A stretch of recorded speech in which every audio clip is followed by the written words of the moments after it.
Here at R&A Scott, we hold the MAN Truck and Bus UK franchise for Gainsborough and the surrounding area. But we don't just service and repair trucks, we do cars as well. Our competitive car service and MOT packages start from as little as £99 and include parts, labour and VAT. But we're not just fanatical about vehicles, we are passionate about football too and are proud to sponsor Gainsborough Trinity.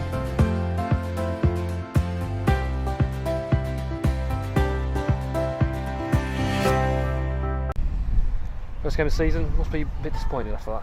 Yeah, I mean, we got off to a good start, putting a lot of pressure on their defence. First 45 minutes, obviously going in 1-0 up, you're feeling comfortable.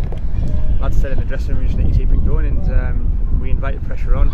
Sometimes sat too deep as a defence, didn't keep the ball as well as you should have in the final third, and ultimately when you give the ball away in the final third and the ball comes back, you're going to get chances, and unfortunately they capitalise on that.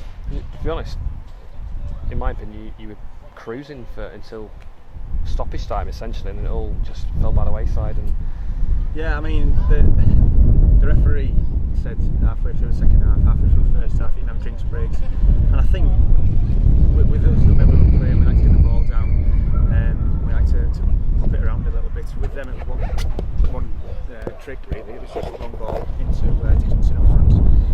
So their energy was just basically the final third. So it just puts that extra little bit of pressure on us, gets us to, like I say, they were just backing it up, put more pressure on us. Lads got a little bit tired. That's when they capitalised in the final 10 minutes. do you think about it now, that drinks break 9 minutes from time, that didn't help you guys at all, did it really? Well, it's probably easy to say no it didn't, but ultimately it was a drinks break for them as well. Thinking about it, it was probably a good time at the time because they were putting a little bit of pressure on us, and it just kills their momentum, so to speak. But yeah, you could be right in saying it didn't really help us because they went and scored not long after. So. And you must have been impressed with the guy behind you today, Jacob. Saves a penalty in the last minute and some brilliant stops as well towards the end. Yeah, I mean he's a young lad. He's come in. He's done really well in his pre-season games. He's got amongst lads in the changing rooms, and you can see he's a big prospect for Sheffield United. I know he's highly rated there. And when he comes to collect balls from crosses, he's commanding. There's a lot of height, and he's a good shot stopper for a tall lad. He gets down well, so I'm sure he's got a long career ahead of him.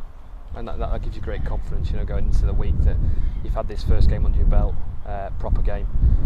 It gives you great confidence against a physical side like Alfreton that Jake will come out and punch the ball, catch the ball. Yeah, definitely. That's one thing as a defender that you want. I mean, even if it's in and around the 6-yard box, you want your keeper to come, and you expect to be hit from behind from your keeper. He's a centre half, and he comes and does that, which is really good. But yeah, like you say, the first game's out the way. It's completely different to a pre-season friendly. Teams set off in pre-season to try and get shape behind the ball, and when you come into the league, it's not so much like that. Only when you get your 1 and 2 goals up, it's more intense. The ball comes forward.